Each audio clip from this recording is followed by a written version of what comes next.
Alienación por Julio Ramón Ribeiro.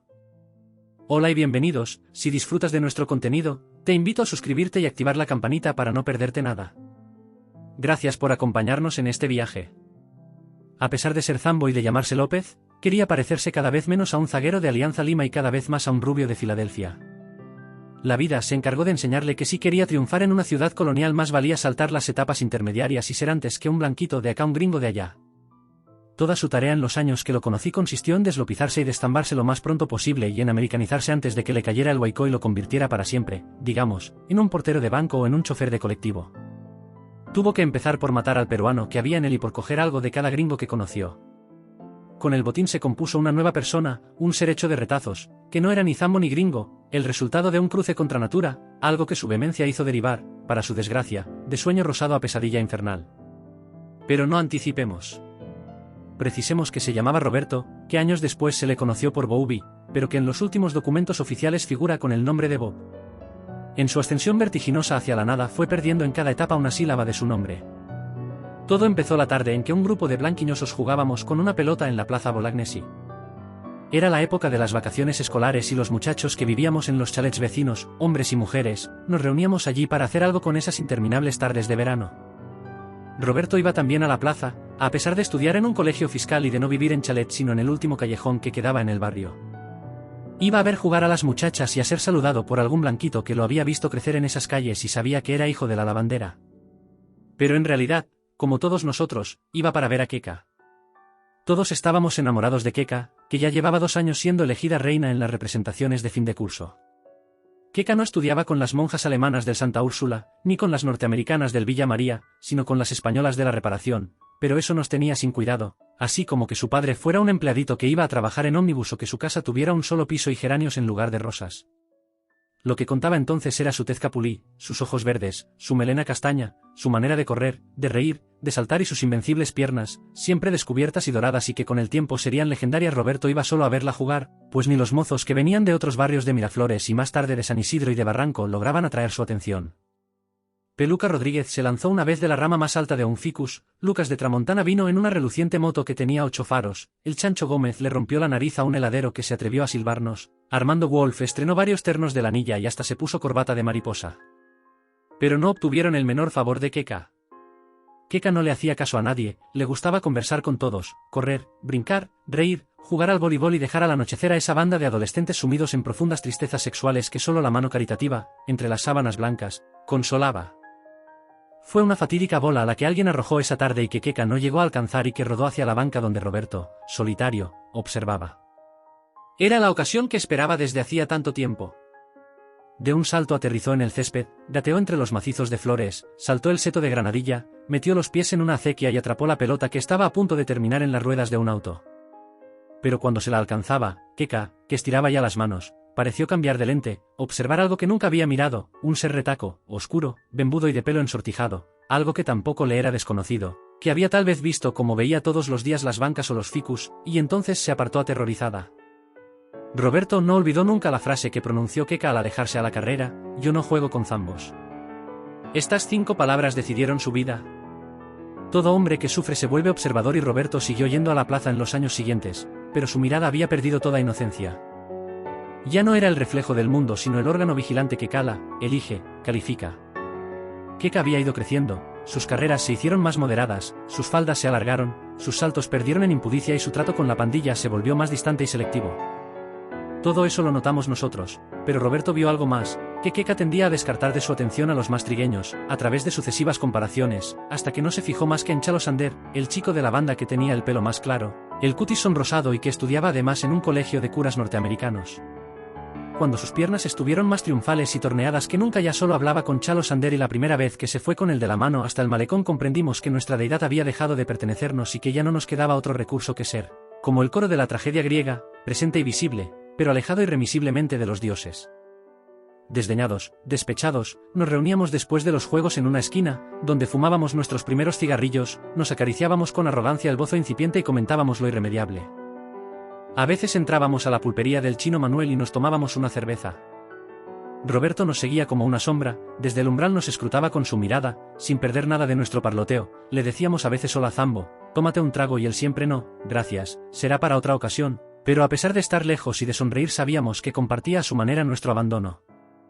Y fue Chalo Sander naturalmente quien llevó a Keka a la fiesta de promoción cuando terminó el colegio. Desde temprano nos dimos cita en la pulpería, bebimos un poco más de la cuenta, urdimos planes insensatos, se habló de un rapto, de un cargamontón. Pero todo se fue en palabras. A las 8 de la noche estábamos frente al ranchito de los geranios, resignados a ser testigos de nuestra destitución.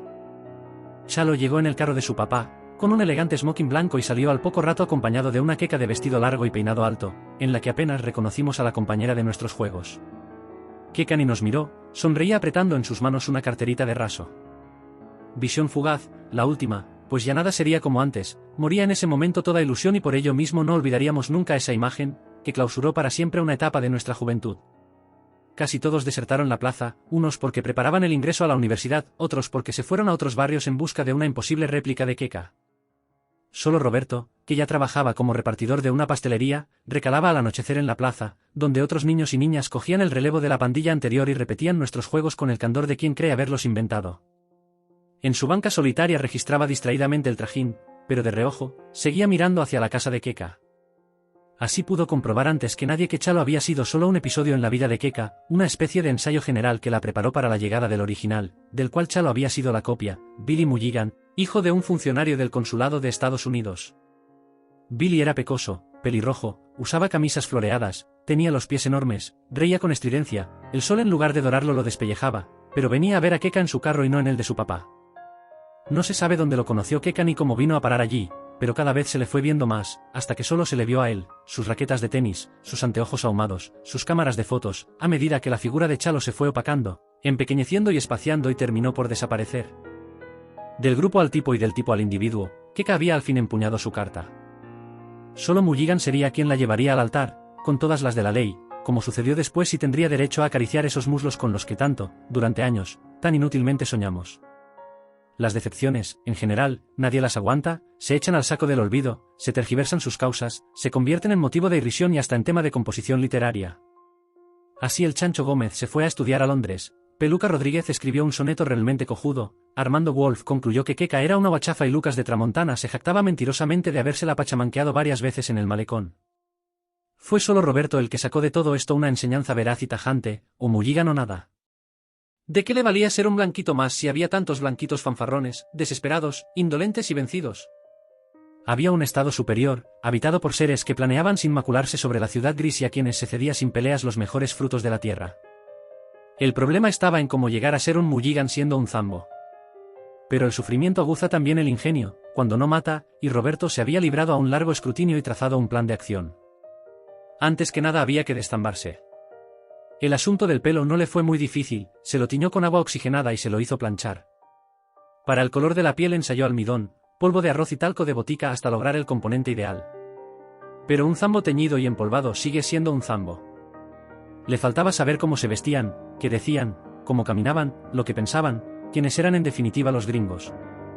Lo vimos entonces merodear, en sus horas libres, por lugares aparentemente incoherentes, pero que tenían algo en común, los frecuentaban los gringos. Unos lo vieron parado en la puerta del country club, otros a la salida del colegio Santa María. Lucas de Tramontana juraba haber distinguido su cara tras el seto del campo de golf. Alguien le sorprendió en el aeropuerto tratando de cargarle la maleta a un turista, no faltaron quienes lo encontraron deambulando por los pasillos de la embajada norteamericana. Esta etapa de su plan le fue preciosa. Por lo pronto confirmó que los gringos se distinguían por una manera especial de vestir que él calificó, a su manera, de deportiva, confortable y poco convencional. Fue por ello uno de los primeros en descubrir las ventajas del blue jeans, el aire vaquero y varonil de las anchas correas de cuero rematadas por gruesas hebillas, la comodidad de los zapatos de lona blanca y suela de jeve, el encanto colegial que daban las gorritas de lona con visera, la frescura de las camisas de manga corta a flores o anchas rayas verticales, la variedad de casacas de nylon cerradas sobre el pecho con una cremallera o el sello pandillero, provocativo y despreocupado que se desprendía de las camisetas blancas con el emblema de una universidad norteamericana. Todas estas prendas no se vendían en ningún almacén, había que encargarlas a Estados Unidos, lo que estaba fuera de su alcance. Pero a fuerza de indagar descubrió los remates domésticos. Había familias de gringos que debían regresar a su país y vendían todo lo que tenían, previo anuncio en los periódicos. Roberto se constituyó antes que nadie en esas casas y logró así hacerse de un guardarropa en el que invirtió todo el fruto de su trabajo y de sus privaciones. Pelo planchado y teñido, blue jeans y camisa vistosa, Roberto estaba ya a punto de convertirse en Bobby. Todo esto le trajo problemas. En el callejón, decía su madre cuando venía a casa, le habían quitado el saludo al pretencioso. Cuando más le hacían bromas o lo silbaban como a un marica. Jamás daba un centavo para la comida, se pasaba horas ante el espejo, todo se lo gastaba en trapos. Su padre, añadía la negra, podía haber sido un blanco roñoso que se esfumó como Fumanchu al año de conocerla, pero no tenía vergüenza de salir con ella ni de ser pilotín de barco. Entre nosotros, el primero en ficharlo fue Peluca Rodríguez, quien había encargado un blue jeans a un purser de Labranif. Cuando le llegó se lo puso para lucirlo, salió a la plaza y se encontró de sopetón con Roberto que llevaba uno igual. Durante días no hizo sino maldecir al Zambo, dijo que le había malogrado la película, que seguramente lo había estado espiando para copiarlo, ya había notado que compraba cigarrillos Lucky y que se peinaba con un mechón sobre la frente. Pero lo peor fue en su trabajo. Cauide Morales, el dueño de la pastelería, era un mestizo batón, ceñudo y regionalista, que adoraba los chicharrones y los valses criollos y se había rajado el alma durante 20 años para montar ese negocio. Nada lo reventaba más que no ser lo que uno era. Solo blanco era lo de menos, lo importante era la mosca, el agua, el molido, conocía miles de palabras para designar la plata. Cuando vio que su empleado se había teñido el pelo aguantó una arruga más en la frente, al notar que se empolvaba se tragó un carajo que estuvo a punto de indigestarlo, pero cuando vino a trabajar disfrazado de gringo le salió la mezcla de papá, de policía, de machote y de curaca que había en él y lo llevó del pescuezo a la trastienda. La pastelería Morales Hermanos era una firma seria, había que aceptar las normas de la casa, ya había pasado por alto lo del maquillaje, pero si no venía con mameluco como los demás repartidores lo iba a sacar de allí de una patada en el culo. Roberto estaba demasiado embalado para dar marcha atrás y prefirió la patada. Fueron interminables días de tristeza, mientras buscaba otro trabajo. Su ambición era entrar a la casa de un gringo como mayordomo, jardinero, chofer o lo que fuese. Pero las puertas se le cerraban una tras otra. Algo había descuidado en su estrategia y era el aprendizaje del inglés. Como no tenía recursos para entrar a una academia de lenguas se consiguió un diccionario, que empezó a copiar aplicadamente en un cuaderno. Cuando llegó a la letra C tiró el arpa, pues ese conocimiento puramente visual del inglés no lo llevaba a ninguna parte. Pero allí estaba el cine, una escuela que además de enseñar divertía. En la cazuela de los cines de estreno pasó tardes íntegras viendo en idioma original westerns y policiales. Las historias le importaban un comino, estaba solo atento a la manera de hablar de los personajes. Las palabras que lograba entender las apuntaba y las repetía hasta grabárselas para siempre. A fuerza de rever los films aprendió frases enteras y hasta discursos. Frente al espejo de su cuarto era tan pronto el vaquero romántico haciéndole una irresistible declaración de amor a la bailarina del bar, como el gánster feroz que pronunciaba sentencias lapidarias mientras cosía a tiros a su adversario. El cine además alimentó en él ciertos equívocos que lo colmaron de ilusión. Así creyó descubrir que tenía un ligero parecido con Alan Ladd, que en un western aparecía en blue jeans y chaqueta a cuadros rojos y negros. En realidad solo tenía en común la estatura y el mechón de pelo amarillo que se dejaba caer sobre la frente. Pero vestido igual que el actor se vio 10 veces seguidas la película y al término de esta se quedaba parado en la puerta, esperando que salieran los espectadores y se dijeran, pero mira, qué curioso, ese tipo se parece a Alan Ladd. Cosa que nadie dijo, naturalmente, pues la primera vez que lo vimos en esa pose nos reímos de él en sus narices. Su madre nos contó un día que al fin Roberto había encontrado un trabajo, no en casa de un gringo como quería, pero tal vez algo mejor, en el club de bowling de Miraflores. Servía en el bar de 5 de la tarde a 12 de la noche. Las pocas veces que fuimos allí lo vimos reluciente y diligente. A los indígenas los atendía de una manera neutra y francamente impecable, pero con los gringos era untuoso y servil. Bastaba que entrara uno para que ya estuviera a su lado, tomando nota de su pedido y segundos más tarde el cliente tenía delante su hot dog y su Coca-Cola. Se animaba además a lanzar palabras en inglés y como era respondido en la misma lengua fue incrementando su vocabulario. Pronto contó con un buen repertorio de expresiones, que le permitieron granjearse la simpatía de los gringos, felices de ver un criollo que los comprendiera. Como Roberto era muy difícil de pronunciar, fueron ellos quienes decidieron llamarlo Bobby. Y fue con el nombre de Bobby López que pudo al fin matricularse en el Instituto Peruano Norteamericano. Quienes entonces lo vieron dicen que fue el clásico chancón, el que nunca perdió una clase, ni dejó de hacer una tarea, ni se privó de interrogar al profesor sobre un punto oscuro de gramática. Aparte de los blancones que por razones profesionales seguían cursos allí, conoció a otros López, que desde otros horizontes y otros barrios, sin que hubiera mediado ningún acuerdo, alimentaban sus mismos sueños y llevaban vidas convergentes a la suya. Se hizo amigo especialmente de José María Cabanillas, hijo de un sastre de Surquillo. Cabanillas tenía la misma ciega admiración por los gringos y hacía años que había empezado a estrangular al Zambo que había en él con resultados realmente vistosos. Tenía además la ventaja de ser más alto, menos oscuro que Bowlby y de parecerse no a Alan Ladd, que después de todo era un actor segundón admirado por un grupito de niñas snobs, sino al indestructible John Wayne. Ambos formaron entonces una pareja inseparable. Aprobaron el año con las mejores notas y Mr. Brown los puso como ejemplo al resto de los alumnos, hablando de un franco deseo de superación. La pareja debía tener largas, amenísimas conversaciones. Se les veía siempre culoncitos, embutidos en sus blue jeans desteñidos, yendo de aquí para allá y hablando entre ellos en inglés. Pero también es cierto que la ciudad no los tragaba, desarreglaban todas las cosas, ni parientes ni conocidos los podían pasar. Por ello alquilaron un cuarto en un edificio del jirón mogollón y se fueron a vivir juntos. Allí edificaron un reducto inviolable, que les permitió interpolar lo extranjero en lo nativo y sentirse en un barrio californiano en esa ciudad brumosa. Cada cual contribuyó con lo que pudo, Bowlby con sus afiches y sus pósters y José María, que era aficionado a la música, con sus discos de Frank Sinatra, Dean Martin y Tommy Dorsey. Qué gringos eran mientras recostados en el sofá cama, fumando su Lucky, escuchaban The Strangers in the Night y miraban pegado al muro el puente sobre el río Hudson. Un esfuerzo más y ya estaban caminando sobre el puente. Para nosotros incluso era difícil viajar a Estados Unidos. Había que tener una beca o parientes allá o mucho dinero. Ni López ni Cabanillas estaban en ese caso. No vieron entonces otra salida que el salto de pulga, como ya lo practicaban otros blanquiñosos, gracias al trabajo de Purser en una compañía de aviación. Todos los años convocaban a concurso y ambos se presentaron. Sabían más inglés que nadie, les encantaba servir, eran sacrificados e infatigables, pero nadie los conocía, no tenían recomendación y era evidente, para los calificadores, que se trataba de mulatos talqueados. Fueron desaprobados. Dicen que Bowlby lloró y se mesó desesperadamente el cabello y que Cabanillas tentó un suicidio por salto al vacío desde un modesto segundo piso. En su refugio de mogollón pasaron los días más sombríos de su vida, la ciudad que los albergaba terminó por convertirse en un trapo sucio a fuerza de cubrirla de insultos y reproches. Pero el ánimo les volvió y nuevos planes surgieron. Puesto que nadie quería ver aquí con ellos, había que irse como fuese. Y no quedaba otra vía que la del inmigrante disfrazado de turista. Fue un año de duro trabajo en el cual fue necesario privarse de todo a fin de ahorrar para el pasaje y formar una bolsa común que les permitiera defenderse en el extranjero. Así ambos pudieron al fin hacer maletas y abandonar para siempre esa ciudad odiada, en la cual tanto habían sufrido y a la que no querían regresar así no quedara piedra sobre piedra. Todo lo que viene después es previsible y no hace falta mucha imaginación para completar esta parábola. En el barrio dispusimos de informaciones directas, cartas de Bowlby a su mamá, noticias de viajeros y al final relato de un testigo. Por lo pronto Bowlby y José María se gastaron en un mes lo que pensaban les duraría un semestre.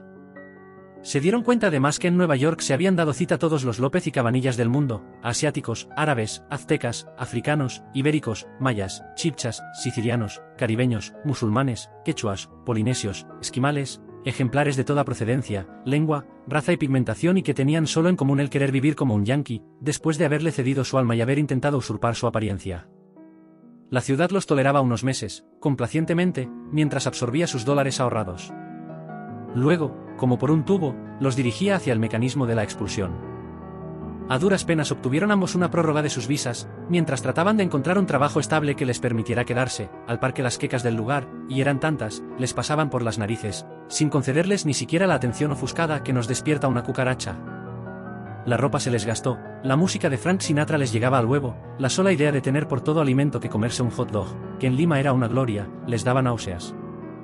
Del hotel barato pasaron al albergue católico y luego a la banca del parque público.